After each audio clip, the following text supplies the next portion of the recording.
thinking here.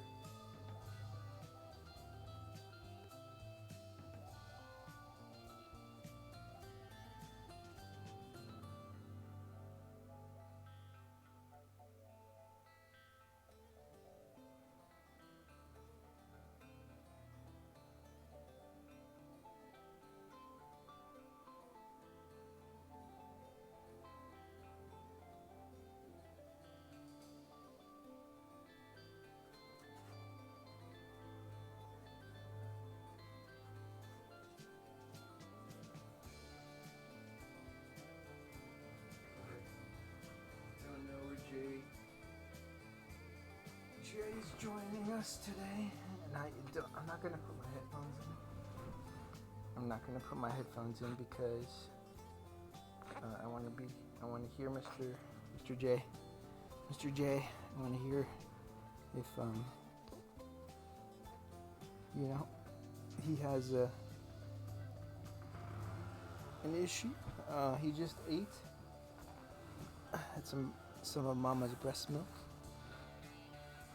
I'm gonna bring the mic in closer, just because I don't want to talk too loud for him. Okay, let's see if I can do this. Let me see if I can do this, sir. That's why I appreciate being at the beginning of my YouTube journey, because I can fumble and not feel bad because, maybe only one or two people are watching. Alright, let's see here.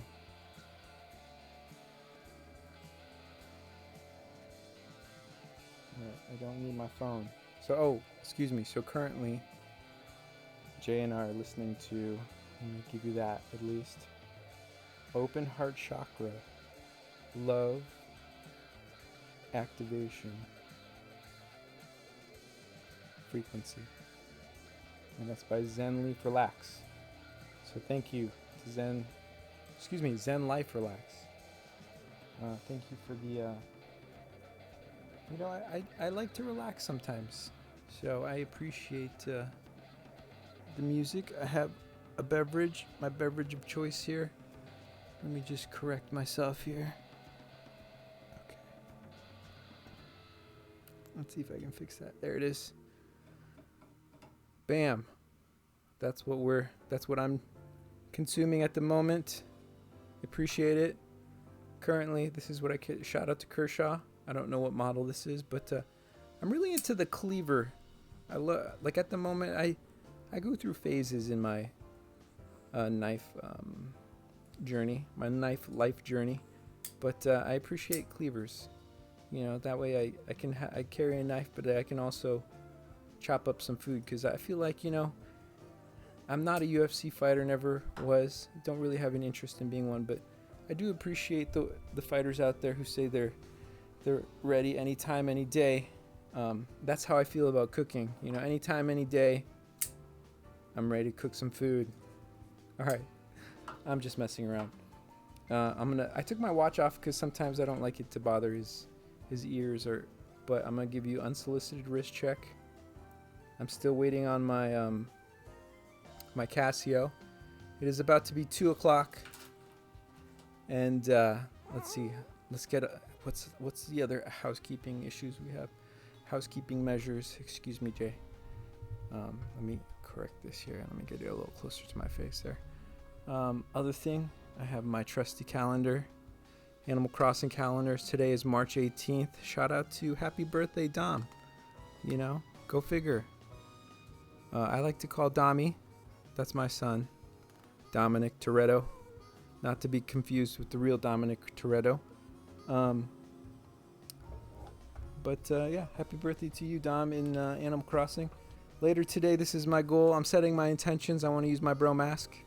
I appreciate trying to look good on the inside, but I realize sometimes you do have to look good on the outside as well. So that's not as much a priority to me.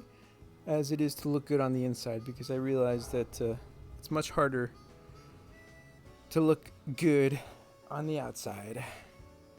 No, I think it's much harder. Well, it depends who you are, because I think a lot of people have things figured out, and I am not one of those people. I'm still every day for me is a challenge on trying to look good on the inside and the outside. So I made a video earlier, a Carvana video, but the sound's messed up. So I realized I'm going to just start posting videos as private if they're not 100%, and then maybe down the road, maybe after I'm dead and gone, or maybe if I find someone who can help me with certain things, I might come back to those videos. And the main reason for that is, my laptop is only a little bit over a year old, but I just like creating content. So I realized that I filled up the hard drive within a few months, and I'm like, you know what, maybe I should just make a lot of these videos private if they're not 100% finished, and at a later date myself or someone who's so inclined could help me make those a finished product. Okay, so here we go. But the point of what I'm saying is I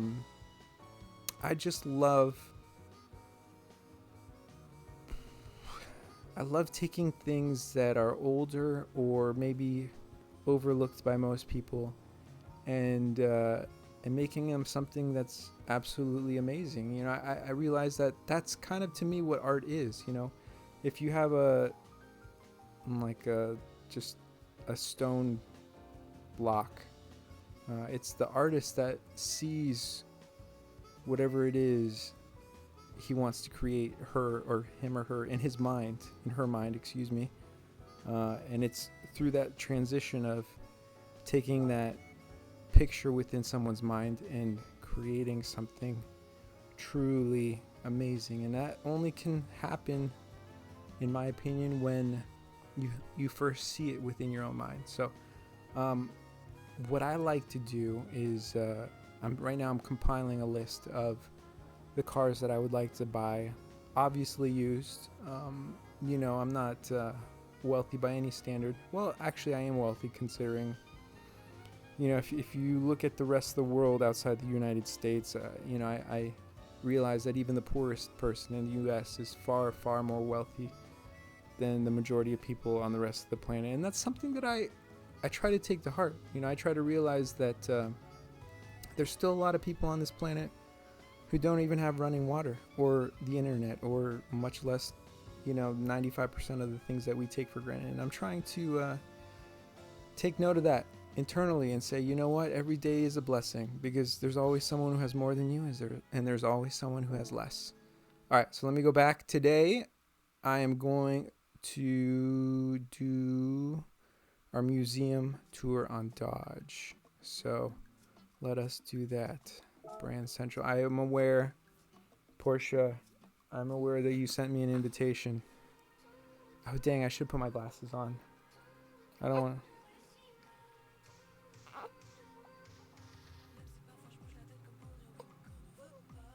to. Jay, at the moment, Jay's still, he's got some gas issues. It probably is, I don't know.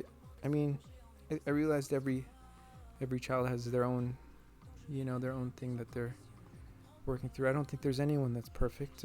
Dominic, he's really good dexterity wise. For the last 4 years, I've spent every day with him, aside from probably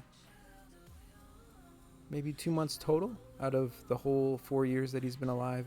And we worked a lot on dexterity, doing things with his hands, and he's really good with that, and really good at following direction, and he's just all around good kid. But maybe it's my speaking ability is not the best, and maybe that translated back to him, but we're working on that. We are, and I'm 100% confident that even if we don't all excel at the same pace with everything, I think it all evens out. And I don't believe in an unwinnable hand. That's what I've always said. So I think if you look at the whole course of your life, I think the opportunities will arise. I think it's just a matter of being patient. Okay, so here we go. And I'm speaking to myself, because I realized that I think I'm coming into my own. I finally, at 40 years young, I think I'm finally going through puberty, and I would much rather go through puberty at a older age than a younger age. Now everyone's different. Every single person is different, and you might disagree with me, but that's okay. You know, I mean, your life is your own, and mine is mine. So I appreciate you, and I appreciate that we have this collective space where we can all share ideas and appreciate one another. So that's my take on it. All right, so here we go. My usual disclaimer, Jay. If I mispronounce your name, and now it's going to be slightly difficult for me, just because, you know, my eyesight, even though before I had eye surgery, I was actually legally blind. So now I'm not legally blind. It's a little bit fuzzy, but I realized that, you know, I can make do without my glasses. I appreciate wearing glasses for that 2020. I think currently after surgery I'm like 20/80. So to me that's huge. Coming from a perspective of one which is my own, where I could not see without my glasses, and technically according to, you know, the standard, I was legally blind. So I'm grateful to no longer be legally blind, and now just need a slight correction after that. So it's all about how you look at the world, right? It's all about whether, I think that has to do with your outlook on life, right? You can always see how things could be better, but I think a lot of times we fail to see how things could also be far worse.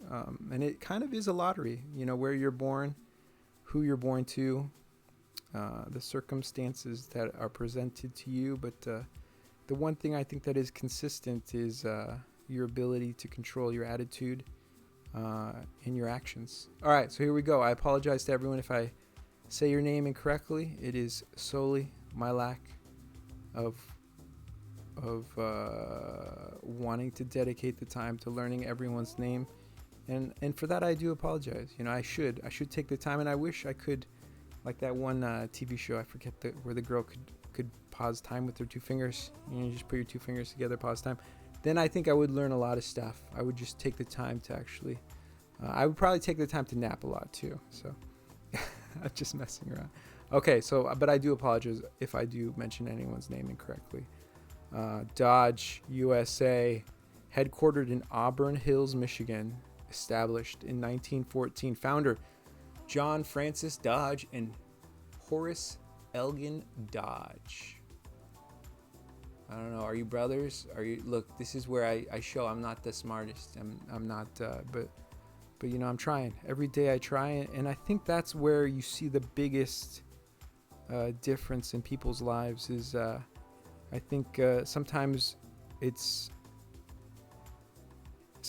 very visible when you are in a advantageous situation, but you don't take advantage of that, and then slowly people who may not have had the advantages start to come up behind you, and that can be disconcerting, I think, for some. And that's why I'm trying my hardest to improve on a daily basis, and I hope that shows in my channel.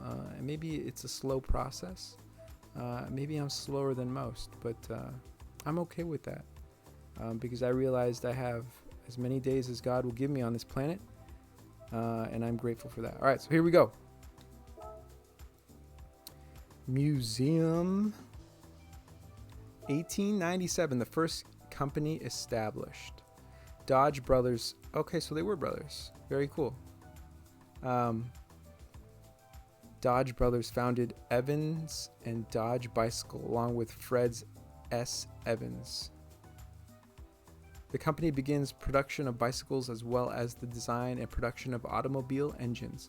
So this is the other thing I wanted to go into.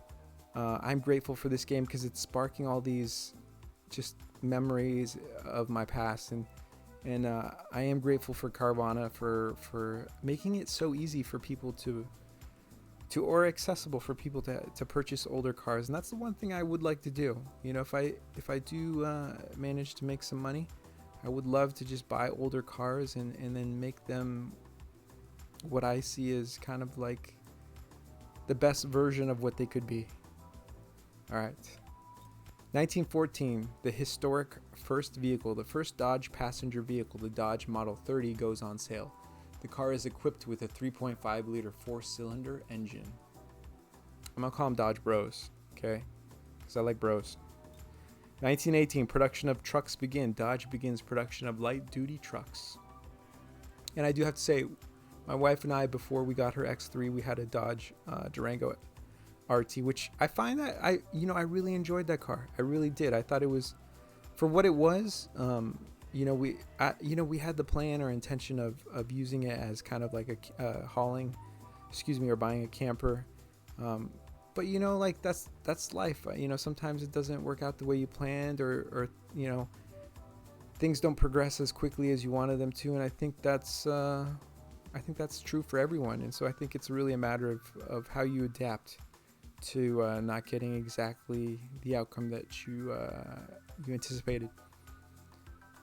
All right, 1918, the half-ton Dodge truck. The Dodge half-ton panel truck is introduced. As the name suggests, the light truck is able to carry up to half a ton of cargo. The Bros pass away. Let me turn down his a little bit. In January, John Dodge suddenly passes away with his younger brother Horace following him in December. The company is left to the two brothers' widows, with Frederick Haynes acting as manager. 1924, the screen side truck. 1924 Dodge screen side truck included canvas sides that could be rolled up. 1928, bought by Chrysler after being bought out by Dillon Reed & Co. In 1925, Dodge was sold to Chrysler this year. 1934, updated styling. In 1934, Dodge passenger cars are updated, featuring new streamlined exterior styling. That is a beautiful car. I know I've said this in other videos, but if we could find a way to re-release this body style, I feel like it would be an absolute hit. I really do. 1937, airflow styling. The 1937 Dodge Model MC features an airflow styling humped cargo box. 1938, the Airflow truck. Dodge Airflow truck features a cutting-edge aerodynamic body design. Many are used as tanker trucks by oil companies such as Texaco. 1946, the Power Wagon. I think Dom and I bought this the shell for one of our RC cars. So that I think is really cool. The Dodge Power Wagon is sold for 20 years starting in 1946. It is a heavy-duty four-wheel drive truck. 1948, the original delivery van, the Dodge Route van, with its low seat floor and sliding doors. This vehicle would become the blueprint for modern delivery vans. I love the wide body styling. Look, lack of ability to speak correctly at the moment. But I like the flared fenders. It gives it that kind of wide body style. 1951, based on a military truck, the Dodge Ram Power Wagon. The truck is developed from Dodge military trucks used during the Second World War. 1953, the byword for high performance engines. The Hemi. Shout out to all Hemis. We had a Hemi in our RT. I do appreciate. Look, here's the thing. I don't like to choose. I love an American V8 just as much as I love a Japanese 4-cylinder, 6-cylinder, and I would love to one day own a Japanese 8-cylinder, just so I could give my own personal experience. I don't like to speak on stuff, and this is what I'm trying to do. I'm trying not to speak on things that I don't have any personal experience. I was telling my wife that I'm like, one of the reasons I do want to get a Corvette is like I want to have some firsthand knowledge when I talk about certain things. I don't like to just repeat what someone else says, because who knows if they were telling the truth, or who knows if, that's someone else's experience. I want to speak from my own personal firsthand experience. The hemispherical combustion chamber engine used in the Indy 500. It is first fitted with fuel injection in 1953, resulting in a significant performance increase. That is very cool that they put fuel injection in the 50s. Just going back to, I don't think it was yesterday, but when we touched on Corvette, I think or Chevrolet, I think it was in the 70s, they put a fuel injection. So it is interesting how certain companies do certain things at certain times. 1955, the modern American woman. For the modern American woman, excuse me. An advertisement for the Dodge Le Femme. Le Femme. A car designed for women. No, excuse me. I hope I said that right. It uses the slogan, the first and only car designed for Your Majesty, the modern American woman. 1955, appealing to fashion sense. An advertisement for the female-focused Dodge La Femme. The advertisement focuses on its fashion appeal. I think we're getting back into this kind of... I noticed that from... shout out to Theo and Harris, but they were talking about how a lot of the watches now, or the main demographic that's exploding is the female watch community. And I think that's happening with a lot of things. I think a lot of and here's the thing, you know, as companies, you have to appeal to where the money is. And it seems like in this current climate that women are the ones that have the resources to spend. And, you know, I don't have an opinion on it, because at the end of the day, you know, I want to create products that are appealing to people who want to buy them. So I think that's very cool. You know, and things change back and forth. So I think that's, you know, you gotta roll with it. I really do. I really think you gotta roll with it. 1956, the tricolor, the 1956 Dodge Custom Royal Hardtop. The car features a tri-colored body. That's something you don't really see. I can't think of a car currently that has a tricolors. So that is interesting. 1957, the pickup with tail fins. The 1957 Dodge swept side pickup. The car was advertised as the forefront of Dodge's truck line, with its distinctive side panels adorned with tail fins. 1959, drastic facelifts. In 1959, Dodge models across the range received facelifts. Pictured is the Dodge Coronet police car. Dude, that looks like an old school Batmobile. Forgive my ignorance. 1961, new compact model introduced. In 1961, a more compact model, the Dodge Lancer, is newly introduced to the market. 1963, with bucket seats, the 1963 Dodge Dart GT. This sporty model features bucket seats. 1964, the face of mid-sized cars in the 60s. So long. To me, it looks like the trunk is longer than the hood. That could just be my perception. The 1964 Dodge Polara. The Polara is representative of Dodge's mid-sized car lineup in the early 60s. 1966, the essential Dodge sports car. Dodge's most well-known sports car, the Dodge Charger. The car is notable for its hidden headlights. 1967, the Coronet RT. In 1967, the Dodge, is it Coronet RT is released. The car is equipped with a 369.8 horsepower, 440 Magnum V8 engine. What a beast, sir. 1968, the mark of high performance is the B. The Dodge Super B is introduced into the Dodge Coronet series. A set of stripes and the Bumblebee logo on the rear end of the body makes this model instantly recognizable. Dude, talk about classic lines there. 1968. Oh, okay, here we go. This is... Okay, sorry. I don't want to be too loud for Jay. The Bumblebees together. Cars from Dodge's high-performance line features the Bumblebees logo and stripes.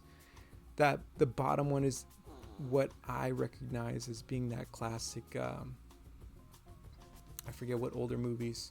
Look, I don't remember all the names of all the movies, so that's where I erred in life. I really did. No, and this is before I was born. I know a lot of times when you talk to people who are older than you, they like to point out that you don't know about, things that occurred when they were a child. But at the same time, a lot of the stuff that I'm familiar with, they are not familiar with. And that's just my personal experience. I might just be hanging out with people who are very eccentric. And maybe I just take things the wrong way. That's what I realized too, I realized that sometimes when people say, that sucks, they actually mean that they like it. I have a pair of socks. That's what my socks say currently. It said, on one side it says, classic rock sucks.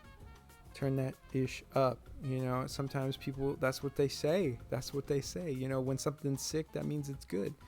1969, a new front grille. The 1969 Dodge Charger, the front grille now features a split in the middle.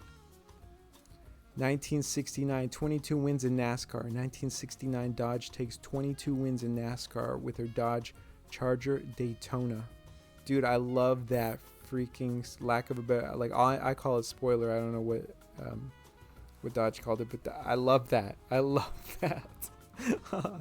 1970, the Challenger arrives. 1970, Dodge introduces the Dodge Challenger.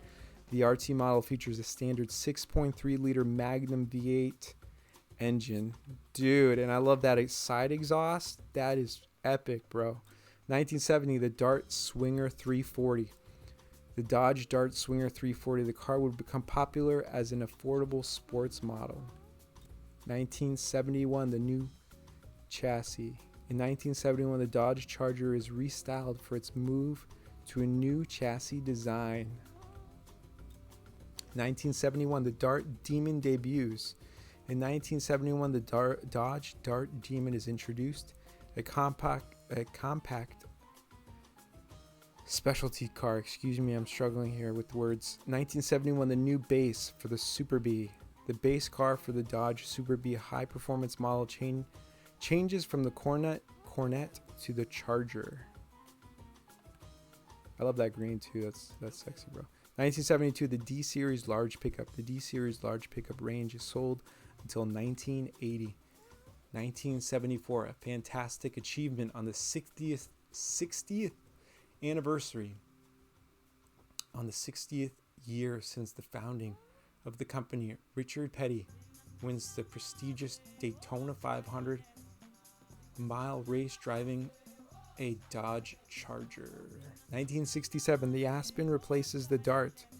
The more compact Dodge Aspen debuts as the successor to the Dodge Dart. 1977, the Diplomat returns. The name of the popular 1950s model, the Dodge Diplomat, makes a return as a new midsize sedan. 1978, the first Dodge front-wheel drive. That is interesting. The compact Dodge Omni hatchback debuts, the first front-wheel drive Dodge model. It is also the first front-wheel drive car in North America to feature a transversely mounted engine. 1982, bro, those wheels, I love it. The new front-wheel drive compact. No, I'm serious. They look cool. The new, look, I feel like this is a car that I would see in GTA. The new front-wheel drive Dodge Aries compact car, which debuted in 1981. The car strikes a note with the values of a new era, become a commercial success. 1984. Early minivans. The Dodge Caravan goes on sale in 1984. This car would be a forerunner to the later significant minivan market. 1986. The Ram Series. The Dodge Ram Series large pickup. The car would also compete in Baja racing in Mexico. 1989. You know what's sad? I looked on Carvana. I don't know when they stopped making Vipers, but I was like, maybe I could get an old Viper, but I didn't see Carvana. Didn't even have Viper on the list for to even look at. 1981, the Viper RT10 concept. In 1989, Dodge unveiled the Dodge Viper RT10 concept, an idea from Bob Lutz. The car is named in the image of a Shelby Cobra. 1990, the fourth generation Monaco debuts. The fourth generation Dodge Monaco is introduced. Sister car to the AMC Eagle Premier. The car is produced in a relatively short run until 1992. 1991, the Stealth is introduced. The Dodge Stealth debuts, a sister car to the Mitsubishi GTO. The sports model boasts a 3-liter V6 twin-turbo engine with 4-wheel drive as its main selling point. Dang, that would have been cool to check one of those out. 1992, the Viper debuts. The Dodge Viper debuts 3 years after the release of the concept with an 8-liter V10 engine. The car is a sports monster. That's what I remember from the original Gran Turismo when I played on the original PlayStation. I remember those, dude. Those Vipers were animals, bro. Granted, I'm referencing back a video game, but I can only imagine how it would be in real life. 1993, the Intrepid is unveiled. A large front-wheel drive sedan, the Dodge Intrepid is first unveiled at the Detroit Auto Show. The car serves as the successor to the Dynasty.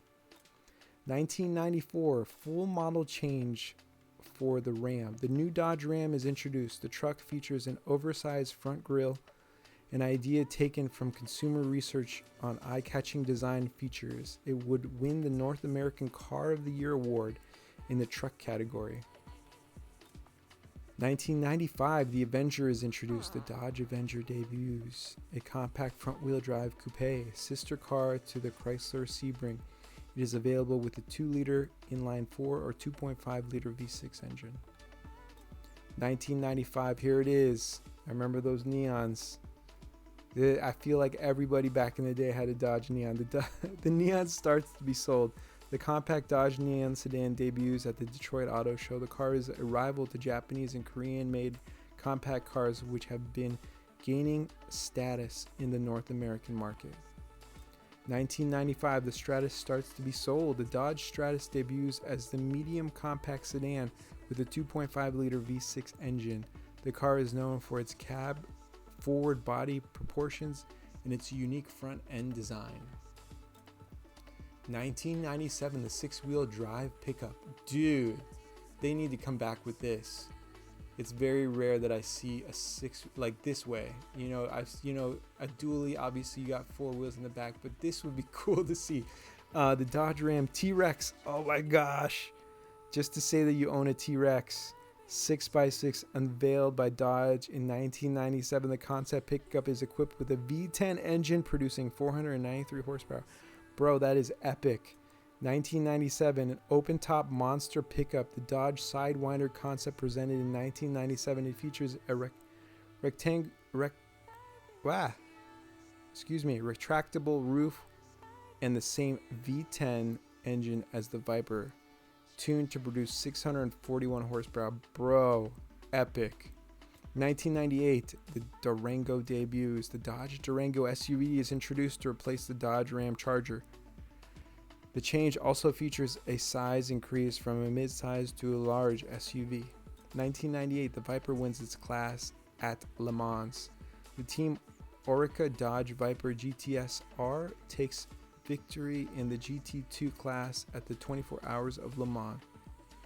1999 takes cues from the classic. The Dodge Power Wagon concept is unveiled at the Detroit Auto Show. This 4-wheel drive pickup takes inspiration from the 1946 Power Wagon. Look, I love the new Dodges that are out, or excuse me, the new Rams that are out now, but that looks very cool. Okay, 1999, the Charger RT concept. The Dodge Charger RT concept. The new 4-door coupe design differs greatly from the previous Dodge Chargers, which had long been 2-door coupes. 2000, creating a large interior space. The Dodge Max cab concept is unveiled at the 2000 Dodge Auto Show. With its cab forward design, the car offers a large interior space. 2000, a Spartan cockpit. The cockpit of the Dodge GTS R, the Dodge Viper race car, like most race cars, it uses carbon fiber parts in every area of the car to reduce weight. 2000, success in racing. The Dodge Viper GTS R race car serves in a number of different races, being entered in Le Mans and Nuremberg, among others. Nuremberg, 2001, in the image of diners and jukeboxes. The interior of the Dodge Super 8 Hemi. The fittings portray a classic image reminiscent of diners and jukeboxes. The car also features reverse opening suicide doors. I love that. I just feel like there's so much room for creativity, and I feel like maybe there's companies that will capitalize on that. I really do. I think now we've entered into an age where people have kind of gotten tired of the same old thing, and I'm really looking forward to companies extending their wings in creating things that spark a lot of interest. 2001 revival of the big sedans. The 2001 Dodge Super 8 Hemi concept. The car features a Hemi engine with a hemispherical combustion chamber, as well as styling reminiscent of the big sedans of the 1950s. 2001, the Power Box is unveiled. The Dodge Power Box is unveiled at the New York Auto Show. A hybrid with an electric motor, the car achieves a top speed of 120 miles per hour. 2002, collaborating with Razor. The Dodge Razor concept, designed in collaboration with scooter maker Razor. The two-door coupe features a 2.4-liter straight 4 turbo engine linked to a 6-speed manual transmission. That's freaking cool. That is. I love like the smaller hot hatches, and I love that looks awesome. And shout out to the manuals out there. I do appreciate manual transmissions. 2002, an SUV for the new millennium. The Dodge M80 concept appears at the Detroit Auto Show. An SUV for the new millennium. It combines excellent utility with classic styling. 2003, a modest cockpit. The cockpit of the Dodge Viper competition coupe. It retains. I hope you can hear Jay, because he throws in his 2 cents, and I'm really grateful for that. It retains the original style of the base model while removing unnecessary components. 2003, a V10 Heart, the heart of the Dodge Viper competition coupe. The 8,272cc V10 engine produces 512.8 horsepower. 2003, the Viper competition coupe. The Dodge Viper competition coupe is sold for use in GT racing. It is able to go from 0 to 60 in 3.8 seconds, run with a standing start quarter mile in 11.8 seconds, and has a top speed of 190.7 miles per hour. 2003, top speed of 300 miles per hour. The 8.3-liter V10 engine from the Dodge Tomahawk, developed for the Dodge Viper, it produces 499.9 horsepower and 525.1 foot-pounds of torque. It has a theoretical top speed of 300 miles per hour. Damn. That is epic. That is absolutely epic. The $550,000 concept. $550,000 concept. The 2003 Dodge Tomahawk.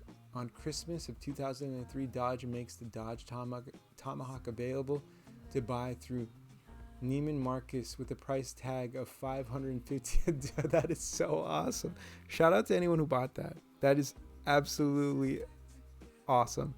2003, rear seats become tables. What? That's kind of cool. The Dodge Kahuna seats 6 people on 3 rows of seats. All seats are able to slide back and forth independently of each other, while the rear seats can also be folded down to be used as tables. Interesting. 2003, a minivan for surfers. The Dodge Kahuna concept, released in 2003, a minivan aimed at surfers. It features a 2.4-liter straight 4-turbo engine producing 215 horsepower. 2003, the third Intrepid ESX unveiled. The Dodge Intrepid ESX 3 concept is unveiled. The cost of the project is significantly reduced by the switching from expensive fiber and reinforced plastics to cheaper materials. 2004, multi-purpose light van. The Dodge Sprinter, which debuted as the successor to the Dodge Ram van, designed primarily as the commercial vehicles. It also sees use in other roles as a camping car and microbus. I do appreciate that now. I'm looking at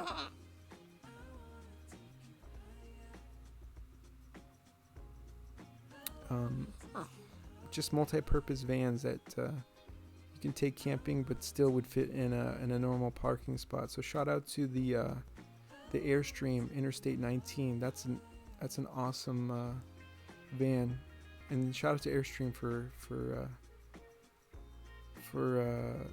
taking those Mercedes vehicles and making them into something that's really really special in my opinion. So I know I went off topic. 2005, the Hemi barbecue, another idea from what can you Hemi contest, the Hemi powered barbecue grill. 2005, a return to NASCAR. The Dodge Charger returns to NASCAR. The Dodge Charger, which Dodge brought back as a sedan concept, is restyled as a two-door coupe in racing. 2006, the Caliber crossover SUV. The Dodge Caliber crossover SUV is a replacement for the Dodge Neon. The car features an oversized front grille and wheel arches, which give it the appearance of a pickup truck or SUV. 2006, the Challenger revival. The Dodge Challenger concept unveiled at the Detroit Auto Show. The car takes elements of the classic 1970s Dodge Challenger, updating them for the modern era. 2006, the Charger LX debuts. The four-door Dodge Charger LX sedan is introduced. With this, the Charger nameplate makes its comeback after an 18-year absence. 2007, the first Dodge compact SUV. First announced at the 2005 Chicago Auto Show, the Dodge Nitro makes its debut. This would be the brand's first compact SUV. 2007, the new NASCAR competition machine. The bodywork for 2007 NASCAR's Winston Cup entry changes to that of a Dodge Avenger. 2007, combining classic and modern. The interior of the Dodge Demon, much like its exterior, it contains a mix of classic and modern design elements. We both get super sweaty here. A lightweight sports car. The Dodge Demon is announced. A compact sports convertible concept. The car's lightweight body weighs less than 2,646 pounds. So do you want to get tilted up, sir? There you go. There, I just have to make him a little bit more comfortable. Now he's smiling. Okay, 2008, the third generation Challenger arrives. Originally announced as a concept in 2006, the third generation Dodge Challenger makes its debut. The exterior styling is very reminiscent of the first generation model introduced in 1970. 2010, an updated logo. The Dodge logo is redesigned after the truck production brand is separated, becoming Ram trucks and taking the iconic Ram's head emblem with it. 2011, introduction of the third generation Durango. I'm sorry I don't have your binks, bud. The third generation Dodge Durango SUV debuts. It is available with a choice of two V6 engines, a 285.9 horsepower 3.6 liter model, or a 355 horsepower 5.7 liter. 2012, the SRT Viper debuts. The SRT Viper is presented at the New York Auto Show. It would make its racing debut at the same year in the Mid-Ohio stage of the American Le Mans Series. 2013, the Dart returns. After 36 years away, the Dodge Dart nameplate makes a comeback as a compact car to replace the Dodge Caliber. 2014, the 100th anniversary cars. This marks the 100th birthday of the Dodge Bros Motor Car Company, the predecessors to Dodge. Special editions of the Dodge Charger and Dodge Challenger are released to celebrate the occasion. 2015, appearance in popular movies. In 1970, the Dodge Charger and in 2011, Dodge Challenger SRT8 are featured in the movie Fury 7. Shout out to the Fast and the Furious. Absolutely. 2016, the end of the 24-year legacy. After 24 years since its initial introduction in 1992. Production of the Dodge Viper ceases this year. See, that's the thing. I'm going to look back because I know on Carvana they go back up to 2008, 2009. No, I think 2009. So maybe it's just that no one's like sold a Viper back or you know, try to sell a Viper. But I would love to pick up a Viper. Okay, I won't pick up a Viper. Jay said no. Okay, that's it. We're finished. Thank you, Bubs. I appreciate you.